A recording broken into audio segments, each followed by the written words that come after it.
Warning, incoming game over. Warning, incoming game over. Well, it seems like the Leafs have certainly figured out how to defense again. Their goalies have figured out how to goalie again. It doesn't matter who you put between the pipes right now. This time, Dennis Hildeby once again coming up big with his first career shutout in a win over the Tampa Bay Lightning. A low-scoring win in which the Leafs won a 1-0 game, 2-0, thanks to an empty netter with 0.6 seconds to go. Welcome into Game Over Toronto, everyone. Following that Leafs win, the Leafs have been playing a lot better as of late. They pick up a win over a division rival, a division rival that was leading the division coming into tonight at that. So 2-0 over the Tampa Bay Lightning. The Leafs looking a lot more like themselves, and it's crazy how much better the Leafs look when they get goaltending. Hey, I know we talked about this early when Joseph Woll came back into the lineup and was playing unreal, but when the Leafs actually get goaltending, it seems like they mentally are like, oh, we'll actually try defensively now as well. So very weird psychology thing there, but the Leafs just honestly a solid win. Not the best first period, but super solid second and third defensively. I have not seen the Leafs intercept and interrupt as that many passes in a while. The Leafs were getting their sticks on everything, it felt like, in this game. Tampa really struggled to complete passes. It was a great, good, solid effort, honestly, and we're going to talk about it right here on Game Over Toronto. So welcome in, everyone. My name is Zach Payne. I will be your host for this evening's program. I see a couple of the regulars are back here. David and Matthew checking in. David saying, no less importantly, extending the point streak to 5 games as a team. Yes, that is huge with the Leafs, how bad they were with the regulation losses for that stretch. Just picking up points at this point of the season, it has brought them right back into the thick of the Atlantic race.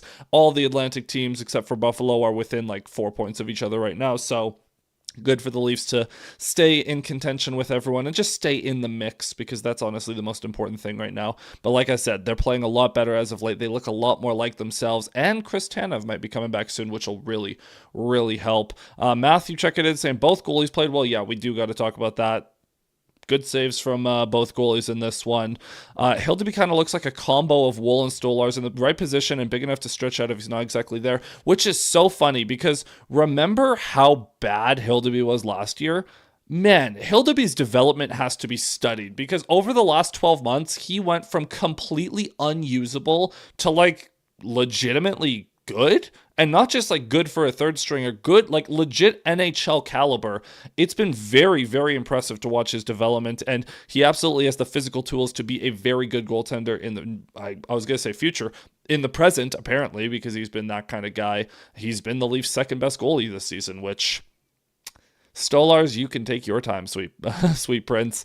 Hopefully Artur Akhtiamov, I know how to pronounce that name, and I still mess it up so many times, but should be put in the net as long as Woll and Stolarz are out. I mean, yeah, I would like to see Akhtiamov get into a game at some point. The Leafs don't really have back-to-backs for a while, and Woll is only supposed to miss a week. I wouldn't mind seeing him for a game, though, just to see what you have, right? But at the same time, if Hildeby's going to play like this, I won't complain about that either. So 2 years ago, they said he needs a little more time on North American ice to get ready. Well, it certainly seems like he's ready now. He was always a good prospect because of his physical tools, and now we're starting to see the maturation of his game, and just his positioning has gotten a lot more solid. As Matthew says, he got a lot of room to run with the AHL with the Marlies last year, and that really helped his development. So now he's just maturing into a super solid goalie, and honestly, I think he'll be a Maple Leaf for a good long while. I know he's going to bounce up and down with the Marlies just because the Leafs have 2 goalies under contract, but with how injury prone both of those guys are, Hildeby is going to be very involved over the next few years, and it's great to have someone that you can send up and down at will, so I won't complain about that. Okay, so getting into the actual show here tonight, as you guys know, if you've been here before, you know that this first period, we take this block to just look at the game, talk about the what happened in this one. Second period, we'll get into a bigger story. Third period, a smaller story. Fourth period, Q&A, but as you guys have either picked up on by now, or if you've been here before, you know this, but this is just an interactive show that we run with you guys throughout, so by all means, drop your thoughts on this game throughout, and I will be sure to check in with you guys throughout the show. So getting into this one, Early on, Lorentz had a nice little chance in front off of a Lawton pass that was turned away by Johansson. Stetcher saves a goal by pulling one off the goal line that got in behind Hildeby, and that was fantastic. And then Hildeby makes a couple of really nice saves on the Tampa top line. The Leafs in the first 6 minutes of this game were really getting caved, really chasing the game, it felt like. The Lightning were controlling possession early and often in the first period. And I made a note here that these two teams, oh my lord, they do not like each other, because there was like 4 or 5 scrums in the first 10 minutes of this game, really like physical after the play, just getting out. Like, it was just very obvious these teams do not like each other. So it's good to see the Leafs push back on that front. Jack Finley picks up an unsportsmanlike conduct in one of those scrums, and on that power play, obviously nothing happened because the Leafs, we'll talk about that in a little bit. Riley is back on the top unit for some reason. I don't know what Berube's grudge with OEL is there, or Mark Savard's grudge with OEL is. OEL is better at running the power play in every conceivable way than Morgan Riley, and yet he defaults to Riley all the time. It's super weird, but the power play does absolutely nothing. End of the power play, Waugh does hit a spin pass to Cowan, which almost got a good chance, but the shot was partially blocked. It led to a small scramble in front, but no dice on that one. Hagel had a nice chance in transition that was turned away from Hildeby. And then Matthews with a classic Matthews vintage look, like from the right circle, no one contesting him, and he gets a curl and drag off, and that one is turned away. 2 years ago, that's automatic. This year and last year, not so much. In transition, there was a nice play at the end of the period here where Simon Benoit interrupts a play at the Leafs line, sends it up. Tavares drops it to Cowan. Cowan tries to feed it across to William Nylander. The pass gets deflected back to Morgan Riley. Morgan Riley goes to shoot. That shot is deflected and interrupted, but then Riley is able to get the second chance on his backhand while falling to the ice. It ends up looking like a very pleasing, aesthetically pleasing play. Very nice goal for Morgan Riley. He opens the scoring. 1-0 Leafs. The Leafs get the lone goal in a period where they get outplayed. And they didn't get outplayed the rest of the game. Like, the rest of the game was honestly more in the Leafs' favor. I know the shot counter and the quality chances might have been relatively even, but the Leafs really locked in their style of game after the first period. And early in the second period, Matthews had a nice rush in transition where he did like a nice little back toe drag, and then the play where it's like you put the puck between the skate and the stick of the defender. I think it was actually a forward that was defending on the rush and gets a chance, unable to really lift the puck, but it was a nice rush by Matthews. Tampa had a couple of nice rush chances early on as well. And then on a kind of a dump in play, Yarncroke dumps it into the far corner and it swings around the board. Steven Lorentz just throws it on the net, and Yarncroke is left with the rebound all alone in front from the low slot, just fires as hard of a shot as he can muster, but he's robbed in front. That was honestly a great chance for the fourth line, but it is what it is. By the way, Calle Yarncroke in this game and Nick Robertson scratched. Philip Myers was also out of this game. Dakota Mermis was in. We'll talk about that. Mermis was on the receiving end of an interesting hit that we'll have to talk about in a little bit. Off of a Tampa turnover at the Leafs blue line, it leads to a rush chance. Nylander hits Tavares. Tavares hits Iron. Honestly thought Tavares looked great in this one. He should have been rewarded with a goal, but he comes close, unable to bury. And then Hildeby makes a nice save on Gonsalves. I think that's is that how you say the name? Gonsalves, I believe. And then Matthews gets one of his classic like power wraparound plays where he just gets the puck behind the net and just swings it out in front, but goes far side. The puck sitting in the crease for Matthew Knies. He takes a whack at it, but he misses the puck, unable to bury. That was unfortunate. I noted that Matthews had the puck a lot more in this game. The puck was following him around. He had all kinds of chances, but he was dangling a little too much for my liking. Few times where I just wanted him to rip it or make a simple play, but regardless, he was very active offensively in this one. OEL had a chance where he just missed in transition, and I noted here, this is the first time I noted that the Leafs were doing a much better defending the middle of the ice and getting their sticks on everything. The Leafs were just defending honestly really well in the second half of this game. Holmberg draws a tripping on OEL, old friend Pontus Holmberg. Thankfully, this is gotta be the first time ever that a former Leaf didn't immediately score on the Leafs in their first game back against in Toronto. But Holmberg does draw a penalty, which is something he did do a lot of in Toronto, so no surprise there. Penalty kill bleeds over into the third period, and the Leafs kill it off fairly easily. They had a couple of chances early in the third, but for the most part, the Leafs do a good job. Hildeby did make one nice save on point, I believe it was, at the start of the third. And then more pushing and shoving, and that led to this next sequence, was just pure, unfiltered chaos.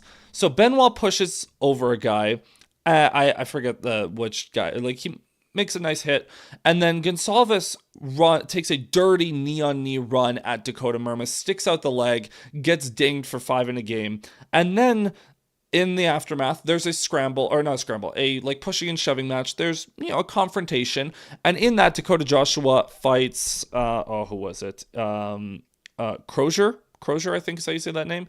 And so Joshua gets 5 for fighting. Gonsalves gets kicked out of the game for a knee-on-knee, and they call it a 5 so they can review it. They uphold it. But after review, not only was that 5-minute major upheld, but suddenly Bobby McMahon was also given a 5-minute penalty and kicked out of the game. Now, first of all, I was today years old when I learned that while they're reviewing a 5-minute penalty, they can also call a 5-minute penalty on a play that was completely unrelated to what they were reviewing. Discovered that, but then they show us the replay. Bobby McMahon with a two-handed chop onto a Tampa Bay player's head. So a two-hand slash to the head. Honestly, Matthew saying I need to see a better view of the McMahon chop. Honestly, it doesn't matter how egregious of a chop it was. He made the motion. He made contact with the head. His intention resulted in the outcome that he wanted. It doesn't matter how malicious it was. It was such a stupid play that, kick him out of the game. You can't be doing that. That's a ridiculously dumb play by Bobby. Again, I don't care how hard he hit him. The intention behind that was a stupid thought process, and he deserved to be punished for that. Gonsalves also gets kicked out. So after that, we have 2 match penalties, and we're still at 5-on-5. Hildeby makes a nice save in tight on Gergensons after that. And then Domi feeds Matthews in front from the low slot. And Matthews just one-times it, or like not one-times it, but like the one-touch snapshot. And I was so bewildered that the fact that this puck didn't go in. Looking at the replay, Johansson got the shaft of his stick on it. Lucky save, we can call it, but grade A chance for Matthews, unable to bury. McCabe absolutely lays out Cirelli to stop some sustained Tampa pressure and gets it out of the zone. Matthews with a nice little spin pass sets up Domi in the offensive zone for a chance, but the shot is deflected out of play. Then Matthews and Nyes, very cool looking play, honestly, where Stetcher just chops into the neutral zone and Matthews with one hand drags it behind himself to set up a 2-on-1. He keeps it, he rips it, tries to go 5-hole. It's turned away by Johansson. And at this point, I texted some buddies. I was like, it is amazing that Matthews has managed to not score considering how many chances he's had in this game. Inside of 5 minutes to go, beast of a shift by John Tavares, wins a battle down low to prevent a cycle chance. Puck goes back to the point, he blocks a shot, and he just gets after it in transition, draws a penalty with nothing but pure heart and hustle and effort, gives the Leafs a power play with under 5 minutes to go. Would the Leafs do anything with that power play? No, they would not. I honestly don't even recall anything happening on that power play. It was just horrible. But shortly after the power play, Kucherov's sloppy turnover in front gives Lawton a nice chance on the backhand, but it's stopped. Johansson was definitely scared of not scared, but he was startled by the turnover there. He was caught off guard, but he's able to make the save. 50 seconds left. Radish from the point rips one, and it gets through and it hits the post, and somehow Stetcher, McCabe, and Hildeby managed to just fall on it and prevent another chance. Somehow the Leafs stay alive there. And then Tavares eats a big hit to clear the puck, and that kills most of the rest of the time in this game. And then with 1 second left, 0.6 seconds left, Austin Matthews buries the empty netter from his own end. Absolutely hysterical empty net merchantry by Matthews. And the Leafs win a 1-0 game, 2-0. And the Hilda Beast gets a shutout, and that, folks, is your game. I'm going to turn us over to our second period now. As always, just a reminder to hit that like button and subscribe to Game Over Toronto. If you're new here, we are live after most Toronto Maple Leafs games, and we're hoping to, I got to check in. We're going to see if we can get the full crew back for the start of January in the new year here, because that'd be nice, because I can't do every show, man. I'm starting to get to the point where it's like, I just need a night off sooner or later. But so hopefully we can get the full crew back soon. But that is, so keep up with the network. Go follow the Game Over Network on all social media as well. And let's go ahead and get into the second period. I'll catch up on chat briefly. Matthews saying OEL looked better on PP2 than Riley on PP1. No arguments here. There's so many close calls for goals. Started out that way for Tampa, but picked up more and more for the Leafs. Yeah, honestly, it felt like the game was going really aggressively in Tampa's favor early on, and then the second the Leafs scored, it was the Leafs game to lose. Like, the Leafs just dialed in their style of play so well. I was really impressed with the way the Leafs were defending in the second and third, blocking all kinds of shots, deflecting every single pass attempt that the Lightning tried to throw at them, and hitting really well, finishing checks really well, winning a lot of battles on the boards. Like, they just defended really well in the second half of this game. And there is something to be said about, well, maybe I'll save that for the third period. Matthews can't shoot like he used to. He needs to look for a rebound shot or fake shot pass. Honestly, I feel like obviously Matthews is not shooting the lights out the way he did. Like, and maybe being the best shooter in the league maybe isn't in the cards anymore for Matthews, but I think it's also a confidence thing. Like, we talked about the play on Saturday in the crossover show where Matthews is heading downhill on the power play and he doesn't even, like 2 years ago, that's an automatic short side rip, and now he's going to the backhand and passing it. Like, I feel like it's something between the ears as well. He needs to be more selfish at times. I did really like how selfish Matthews was tonight. He was doing a really good job of just taking it himself and getting a chance himself. Like, Matthews, this is the best Matthews has looked offensively in a while, in my opinion. Power play can't get set up. PP2 had like 5 seconds once. 34 seems to be as unlikely to succeed on shots that aren't in close.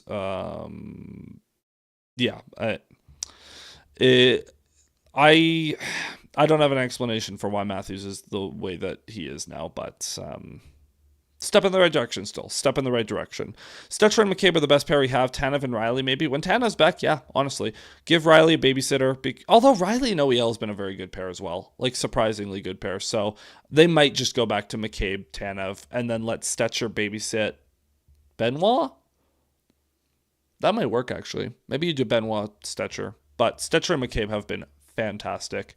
McCabe is so much better on the left. It is shocking how much better McCabe is on the left. Like, yes, he can play the right, but that has to be your break glass in case of emergency. Like, every single right defenseman and OEL has gotten hurt, so you have to put McCabe on the right. That'd be acceptable, but McCabe needs to be on the left. And working with a puck mover like Stetcher, and we see it too when McCabe plays with Tanev. Like, when McCabe has a right-handed partner that can competently make a pass, he looks so much better. He was super involved physically tonight. It was great to see. So I would like to see Riley Tanev. I wouldn't be shocked if they just default to McCabe Tanev, though. But yeah, so this second period, once again, I know we hate talking about this, but it is the big story right now. The Leafs power play just cannot do anything, and it's getting ridiculous. I think I saw the stat on the broadcast. The Leafs are... Hold on. Let me just confirm Let me confirm a stat real quick. So Leafs play. Oh, okay. The Leafs are currently 30th in the league in power play percentage at 14.1. 30th. I have no words. In fact, I would like to read you guys a list of things that I have deemed to be more entertaining. I posted this on Bluesky, by the way. Follow me at Zach Payne 41. That is more enjoyable than the Leafs power play. This is my list. Watching paints dry, more enjoyable than watching the Leafs power play, because at least sometimes the paint, like maybe an extra drop falls and there's something that happens. Folding sheets, trying to find the corners and getting all frustrated. You know what? At least at the end of the day, you can sort of do it and make it work. Still more entertaining. Waiting for your friend after he said he will be right there 45 minutes ago. More enjoyable than watching the Leafs power play right now. Watching an unskippable ad that's like a minute long. Yep, that's up there. At least something's happening. And then Cloud Simulator in the OG GTA Online days. If you know, you know. But it used to take like 10 minutes to load into a lobby and you would just stare at the clouds. All of those better than the Leafs power play. It's more surprising there are two teams worse than the Leafs power play this year. Let's find out who those teams are. Who do we think those teams are? I've got odds on one of them being like, I don't know, Calgary maybe? Who's the worst team in the league right now? Nashville? What's Nashville's power play, do we think? Let's find out who's got the worst power. I got a Okay, I was gonna do this on the score app and just like look at every team, but maybe I should just actually look it up. NHL stats. All right, give me team stats.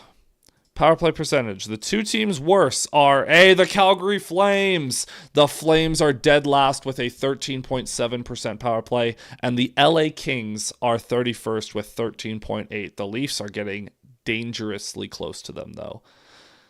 It's shocking. Colorado wasn't much higher than the Colorado's at 16, so they're 22nd right now. Tampa Bay's actually very bad as well. Tampa Bay's down at where'd it go? Oh, hold on. Tampa Bay was down at 24th. Some really good teams that are actually having bad power plays this year. It's kind of shocking. Number one is Pittsburgh, surprisingly. Edmonton, is always going to be up there. Montreal's been up there. Boston's up there. Vegas is up there. That makes sense. New Jersey's up there. Chicago's been up there. Bedard's lighting it up. But yeah, it's shocking how bad the special teams are. The power play hasn't been great this season, but they still found a way to win. Yeah, and look, part of the saving grace is the Leafs penalty kill has been very solid. Now, I know the percentage on the season is not great. They're still 12th, which is good. Can I do this? Can I sort by date on here? Yes, give me a date range. When did Joseph Wool come back? Hold on. I need to look this up. Since Joseph Wool has come back, it feels like the Leafs power play has been a lot better. So his first game was November 15th. So since November 15th, hold on. Loading. Oh my Lord, NHL website. Hurry up, please. Can you give me... Why is this taking so long to load? The players look so bad on the power play. I don't think getting rid of Savard would help. I mean, Savard doesn't have a plan either, but the Leafs, it's the same problem. They have the same problems they've always had, which leads me to believe that it is the players. However, it should be noted that the Leafs have had good power plays before. They had a good power play for most of last year. I know they started horrible, but for most of last year they were good. So I don't know. Okay. Since Joseph, oh my Lord, why did I do this to myself? Since Joseph Wool has come back into the lineup, the Leafs have the 5th best penalty kill in the league at 88.5%. In that time span, okay, guys, this is about to get so much worse because I wasn't even going to make this about the power play. The penalty kill has been lights out. Since Joseph Wool came back, and the penalty kill has been 5th in the league, since November 15th, the Leafs power play is dead last in the league at just 8.3%. In the last 10 games, 8.3%. And that's not even counting tonight, where they also went 0 for 2. So it's actually worse than 8.3% at this point. Oh my Lord. If the Leafs had as good of a power play as Edmonton, they would be first in the division. Dude, if the Leafs had as good of a power play as Edmonton, they would have won the cup in one of the last 5 years. Like, are you kidding? Like, if the Leafs randomly blacked out and scored 35% on the power play in the playoffs one year, they would have won the cup by now. Like that, it's because their power play is at like 2%. It's so that's exaggerating, but the Leafs power play is so bad when they need it the most that if they actually got a power play goal or two in one of these key games, they would be world beaters. So yeah, the power play still stinks. I don't know what else to say. The Leafs have had their issues, although they've at least found their way out of the tailspin. Yeah, that's fair. They have gotten out of the tailspin, which is a big step in the right direction. But that's also just due to their 5-on-5 play and their 5-on-5 defense improving. So, grain of salt there. But the power play is actually getting worse as we're going. Like, it's actually hilarious. The Leafs are starting to figure things out. The power play is somehow getting worse by the game, and it's impressive at this point. With that being said, I'm now going to turn us over to our third segment. Once again, just a reminder to hit that like button and subscribe to the 2 Game Over Toronto. Subscribe to the channel with notifications turned on so you don't miss any of our streams. And make sure you go check out on the main Game Over Network YouTube channel. We are hosting weekly trivias. Andrew Berkshire is hosting weekly trivias sponsored by Spark. And those trivias through the month of December are World Junior themed, so make sure you go check those out. There are prizes. So yeah, the main Game Over Network YouTube channel at the Game Over Network. Go check it out. Okay, this third segment, now we're going to go back to what I was saying earlier. We're going to get back to happy vibes. We're going to talk about Hildeby and the Leafs goaltending a little bit more. Oh my Lord, do you guys want to see the most adorable picture of all time? Hold on, I got to put this on screen. This is hilarious. Hold on. I need to make sure that all of the boys are in here. Look at all the fellas. Look at these boys. Here we go. Look at the boys. All the Leafs goalies in there. We got Akhtiamov, who looks so out of place with these other 3, but Stolarz, Woll, Hildebeest in there. Love our boys. Love our boys. Anyways, what I wanted to say is the Leafs, they've been getting goaltending, and this is such a weird, like, chicken or the egg thing with the Leafs that when the Leafs don't get goaltending, like at the start of the season, or if we go back to the playoffs last year against Florida, obviously everything falls apart, and the Leafs lose confidence in their goalies, and they just kind of give up, right? That's fair to say. Something about when the Leafs are getting decent goaltending, though, or good goaltending, rather, they actually play better defensively. So it's looking at last year when when Stolarz and Woll were so good for the entire regular season, and we'd look at that, and I looked at that, and I was like, okay, the Leafs are also helping them, though. Like, the Leafs are doing something to help their goaltending inflate their stats a little bit, because the Leafs did so good at limiting high danger chances last year, and we're starting to see that now, where it's like, now that the Leafs trust their goaltending, they're doing a better job at limiting those high danger chances. But at the same time, it's not like they were egregiously bad when Stolarz was just, laying eggs night after night. So there is something to be said about Hildeby and Woll both just playing really, really good. At the same time, though, the Leafs are just playing better in front of them as well. So it's kind of a weird chicken or the egg thing with the Leafs, that they're getting good goaltending, but they're also playing better defensively. And I'm not going to ask which came first, because who cares? They're getting both, and that has led to a lot of success recently. I remember we used to, when we'd come on the show, and shout out to David in the chat for this, always being like, well, another game that the Leafs allowed 3 or more goals. The Leafs have done a much better job. If we go back, the Leafs have allowed because it was a shootout loss to Montreal. The Leafs have allowed 1 or fewer goals in 4 straight games, and they have not allowed 3 goals since that, they allowed 4 goals to Washington a few weeks ago here, but 4 straight games of allowing 1 or fewer, 5 straight of not allowing 3. And even then, they've only allowed 3 in 1 of the last 7, is that? They've only allowed more than 3 goals 1 of the last 7. Absolutely unbelievable what the Leafs have been doing defensively as of late. It's been just absolutely dialed from a defensive standpoint, and when you play defense like that, you give yourself a chance to win every single night. Now, I wanted to bring up a stat. I think this is from James Myrtle, I believe I saw, on Hildeby's success.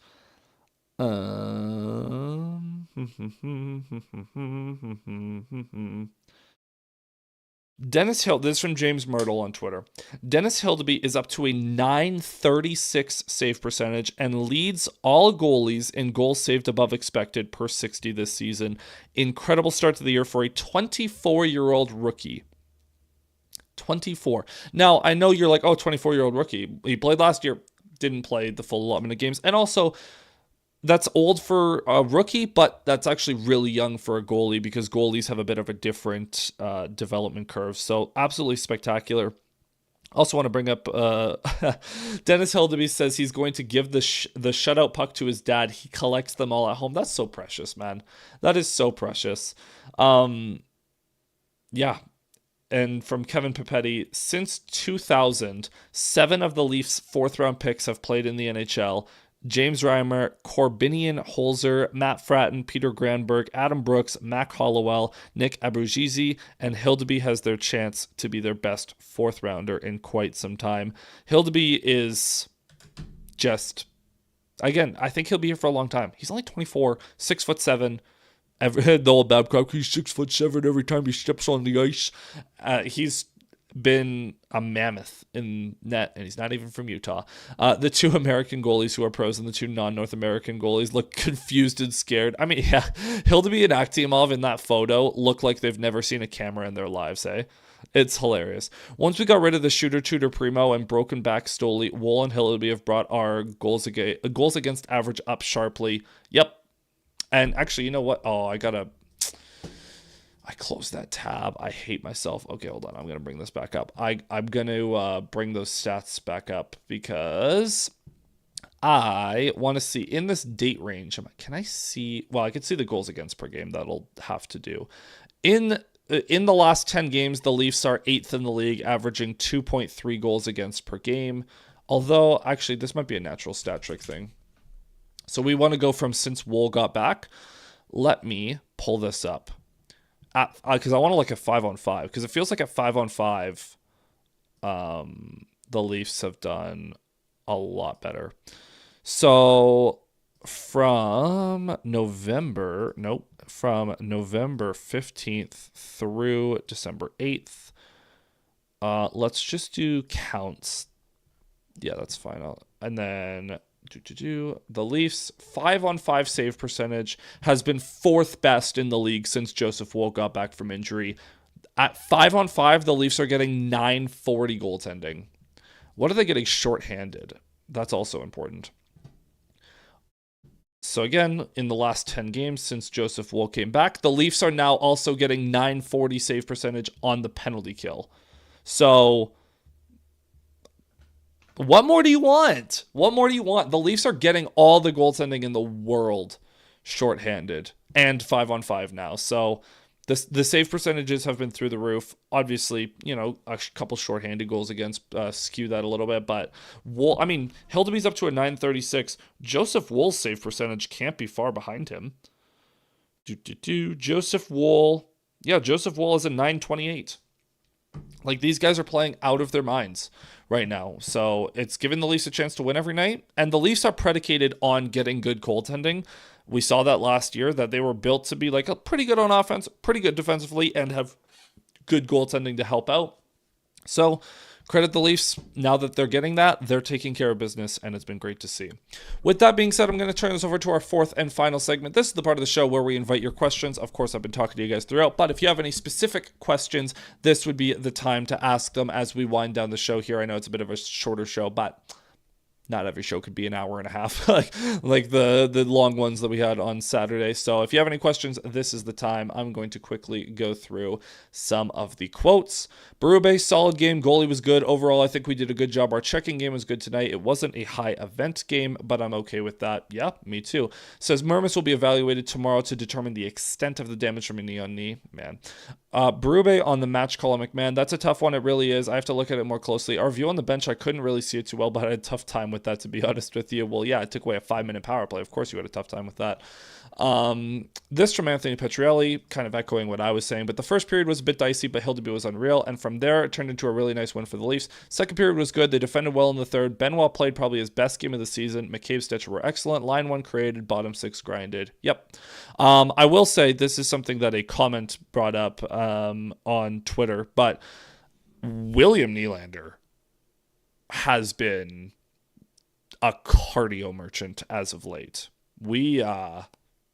Nylander's got to be better. He's got to be better because if he's hurt, sit for a few games. We were playing more Berube hockey, and it's less exciting when they miss their opportunities. Yeah, but if I'd rather play the actual shutdown Berube hockey instead of whatever we got at the start of the year, where they weren't shutting anything down and they weren't scoring, and it was just miserable. Would you put scratch and score back in on Thursday? Is that what we're calling Nick Robertson? Is that what we're calling him? Yes, let's put him back in. Why not? Seriously though, I would. I'd say put Robertson in. Yarncroke, I do like getting Yarncroke in, and Robertson has 1 goal against Pittsburgh in the last that's like his only point in the last few weeks. So I'm fine giving him a night off to be like, okay, let's reset and then get back in there on Thursday against the Sharks. I would do that for sure. Just swap him and Yarncroke. Yarncroke can come in like every 3 or 4 games and just give someone a night off. If we need him, how far can we get with the Hill to be Wool pairing? I mean, if they play like this, probably pretty far, but yeah. OKO checking in saying, just stopping in on a coffee break to say, go Leafs go. Oh, right. You live in a different time zone. Are you the one from the UK, OKO? Is that where you live? Oh my Lord, we got 11 of you in here. Be sure to hit like and subscribe, folks, because we're live after most Leafs games if you're new here. But yeah, I think we could go pretty far with this Hill to be Wool pairing as long as they're playing like this. And Wool should be back by the end of the week, so that's really reassuring. Yeah. Would you let Akhtiamov play on Thursday to give Hill to be a break? I would strongly consider it. Strongly consider it. OKO is saying living in Australia. Colonel. Oh, you and Luke both are in Australia. Wow, look at the Australian Game Over crew out there. Look at you guys go. But yeah, I'd consider giving Hill to be a break. I don't think the Leafs will. I don't think they want to get Akhtiamov in a game, but maybe you give Hill to be the game, knowing that when Wool comes back, you're going to run him into the ground. So. Matthew saying, David saying in response to Matthew, whether Berube will play Akhtiamov is TBD. Yeah, we'll see. I doubt he will, but it is. Luke saying, I'm at work too. Nobody tell my boss I'm watching. Wow, you guys are dedicated. While at work, you're watching the show, so I appreciate you guys so much. With that being said, folks, I think that's where we are going to wrap up this one. So thank you so much for watching. Again, be sure to hit like, hit subscribe if you're new here, and I will see you guys after Thursday's game against the San Jose Sharks. Okay, I was saying most of my Canadian family live around Hamilton, Cambridge, London, in Ontario. Oh, so I guess that makes sense. Whenever you visit, you're in the Toronto area and can go to a game.